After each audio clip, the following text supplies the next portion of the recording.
Hal kedua yang ingin saya bicarakan adalah bahwa dalam ceramah Anda itu saya melihat bahwa Anda berbicara sesuatu tanpa dasar sama sekali. Anda mengatakan bahwa di salib itu, di patung salib itu ada jin. Pertanyaannya, Anda punya bukti apa untuk itu? Atau dasar apa, dalil apa? Kalau itu memang benar, ada jin di dalam patung salib. Kalau itu tertulis dalam kitab suci Anda, coba berikan ayat mana, kitab apa yang berbicara tentang itu. Coba Anda kemukakan. Setelah itu, kalau memang benar ada, jelaskan ayat itu untuk memberikan sebuah penjelasan yang rasional atau yang masuk akal bahwa memang di dalam patung salib itu ada jin. Kalau Anda tidak bisa menunjukkan itu, Anda hanya omong kosong yang menunjukkan atau memamerkan kebodohan Anda. Saya juga sebenarnya percaya juga bahwa di dalam patung-patung tertentu itu bisa ada setan. Secara khusus adalah patung-patung yang dijadikan objek penyembahan berhala. Tapi masalahnya dengan patung salibnya orang Kristen, yang ambil contoh yang Anda bilang dipajang atau ada di rumah sakit. Ya namanya rumah sakit Kristen taruh di situ. Apakah itu adalah patung berhala yang dipuja-puja, disembah-sembah? Ingat, orang Kristen tidak memuja patung itu. Ya, atau kayu itu. Tidak. Kalau ada yang sampai memberhalakan patung itu atau kayu itu memang salah. Tapi pada umumnya orang Kristen tidak melakukan itu. Itu hanyalah semacam simbol. Ya. Lalu juga berikutnya adalah bahwa Anda sempat menggunakan kata haleluya. Bahwa itu jinnya datang loh, haleluya, haleluya. Dengan nada yang mengejek. Anda tahu apa arti haleluya? Itu adalah kata Ibrani yang sangat sakral. Karena dipakai untuk memuji Allah atau Yahweh. Haleluya. Itu ekornya ada Yah, itu kependekan dari Yahweh. Jadi itu adalah kata yang dipakai untuk memuja pencipta langit dan bumi. Lalu Anda bisa lecehkan kata itu keluar dari mulut jin. Lalu jinnya memakai kata haleluya untuk membujuk atau mengkafirkan orang. Menurut saya sangat besar penistaan Anda dan sikap Anda yang mengolok-olok kata yang bagi kami adalah satu kata yang kudus yang dipakai untuk memuja Allah. Anda tertawakan dengan lelucon Anda yang sebenarnya adalah kebodohan. Tolonglah Pak Ustadz, Anda belajar untuk berceramah dengan lebih cerdas. Atau memberikan pemahaman kepada umat Anda. Supaya mereka bisa jadi cerdas daripada berisi penistaan-penistaan model seperti ini. Yang akhirnya hanya memecah bangsa dan negara kita. Yang justru kita sedang usahakan supaya tetap memiliki kesatuan. Haleluya kalau diucapkan oleh jin, haleluya itu kan mengajak untuk memuji Tuhan.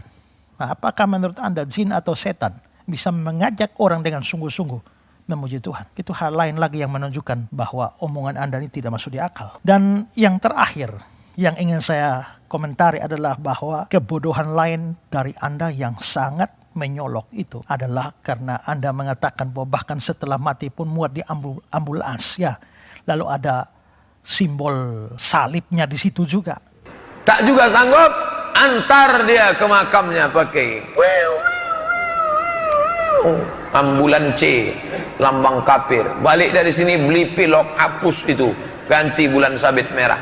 Nah, simbol tanda ya strip semacam salib yang ada di mobil ambulans. Apakah Anda terlalu bodoh sehingga menganggap bahwa itu adalah salibnya atau simbolnya kekristenan? Cobalah Anda belajar sedikit. Bacalah beberapa referensi untuk mencari tahu itu simbol apa. Itu adalah simbol palang merah. Di mana ada dua, satu vertikal, satu horizontal merah. Itu lambang apa? Apakah itu simbol salib Kristen? Sama sekali tidak. Di dalam salah satu website yang memberikan penjelasan itu, dikatakan begini. Simbol positif berwarna merah, palang merah, adalah lambang gerakan palang merah yang digunakan sejak tahun 1863 hasil konferensi internasional di Jenewa. Palang merah dengan dasar putih adalah warna kebalikan dari warna bendera negara Swiss. Hal tersebut ditetapkan sebagai penghargaan kepada Bapak Henry Dunant yang berwarga negara Swiss. Dari keterangan itu, apakah ada hubungan itu dengan salibnya orang Kristen? Sama sekali tidak ada. Tapi Anda dalam ceramah Anda bisa menghubungkan itu dengan salib Kristen dalam rangka pengkafiran umat Islam. Itu kan sesuatu kebodohan yang terlalu luar biasa menurut saya. Cobalah, belajarlah sehingga bayangkan kalau orang seperti Anda menyebarkan kebodohan seperti ini.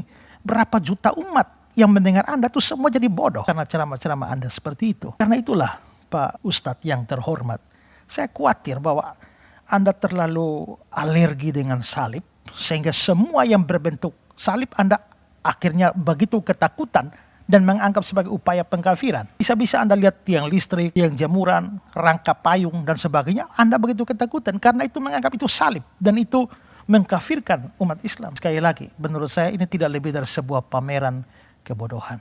Cobalah Ustadz, belajarlah lebih banyak.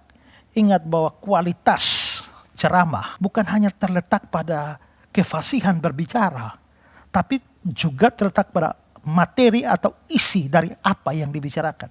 Anda kelihatan fasih bicara, tapi isi dari kata-kata Anda ini sama sekali tidak menunjukkan perimbangan dengan kefasihan Anda.